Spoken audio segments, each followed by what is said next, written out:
akan menolak atau mendorong suatu peluru yang terbuat dari logam dan dilakukan dari bahu dengan satu tangan untuk mencapai jarak sejauh-jauhnya. Dan ada beberapa teknik, diantaranya satu, teknik memegang peluru, dua, teknik badan, yang ketiga teknik tolak peluru, yang keempat teknik badan setelah menolak peluru. Tujuan tolak peluru adalah untuk mencapai tolakan yang sejauh-jauhnya.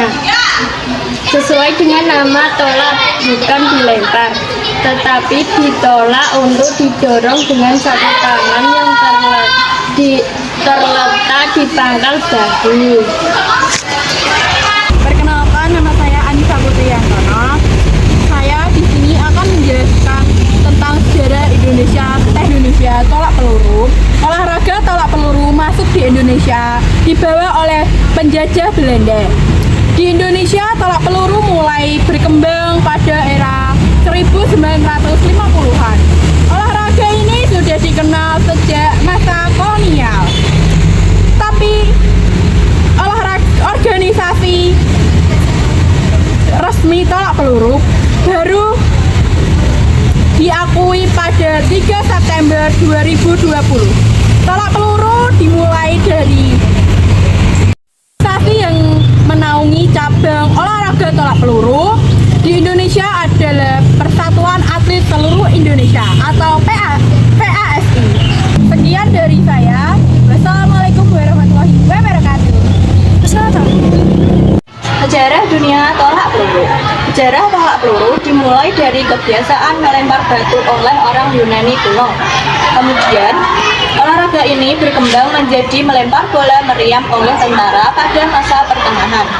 Awalnya, olahraga tolak peluru populer di kalangan pria Inggris dan Britania untuk menguji kekuatan.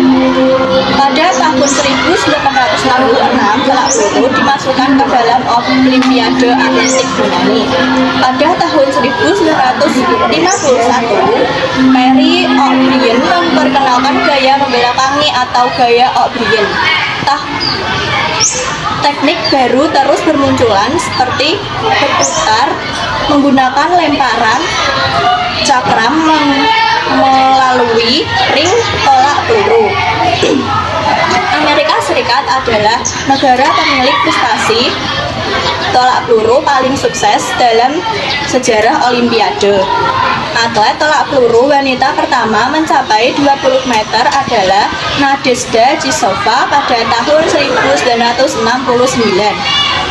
Rekor tolak peluru wanita saat ini dipegang oleh Natalia Lisovskaya dari Uni Soviet dengan jarak 22,63 meter pada tahun 1987. Tolak peluru adalah salah satu nomor lempar dalam cabang olahraga atletik. 1. Teknik memegang peluru, yaitu menggunakan jari-jari yang renggang untuk menahan peluru agar tidak mudah bergeser, serta dengan menggunakan jari-jari yang rapat untuk menekan peluru saat melakukan peluru ditolak. Kedua, ada teknik memegang peluru yang lalu diletakkan pada bahu. Pastikan peluru menempel pada leher bagian samping. Yang ketiga, teknik menolak peluru. Teknik menolak peluru dilakukan dengan menarik siku menyerang ke bagian belakang secara bersama dengan memutar tubuh ke arah tolakan. Sebelumnya, perkenalkan, nama saya Aniska dari Indonesia. Nah, di sini saya akan menjelaskan tentang pelaksanaan serang tolak peluru. Yang pertama, serang dapat memasuki lingkaran dari segala arah. Yang kedua, yaitu peluru harus diletakkan dari dekat leher atau dagu. Nah, yang ketiga, tolakan peluru harus diselesaikan dari dalam lingkaran. Yang keempat, atlet tidak boleh menyentuh bagian atas stopboard. Yang kelima, tolakan harus dilakukan berada tepat di atas ketinggian bahu. Nah, yang keenam, tolakan harus mendarat sepenuhnya di dalam sektor. Nah, yang ketujuh, atlet tidak boleh menyentuh bagian atas papan stop. Nah, yang kedelapan, atlet harus keluar dari bagian belakang lingkaran setelah melakukan tolakan. Nah, yang terakhir, atlet tidak boleh meninggalkan area lingkaran sebelum peluru mendarat. Nah, demikian pula penjelasan dari saya. Mohon maaf jika ada yang salah. Terima kasih. Saya akan sedikit menjelaskan tentang sarana prasarana permainan tolak peluru. Pertama, peluru. Bola bulat yang terbuat dari besi cor, kuningan atau baja tahan karat. Permukaannya halus, berat peluru disesuaikan dengan gender dan kelas. 2. Lapangan.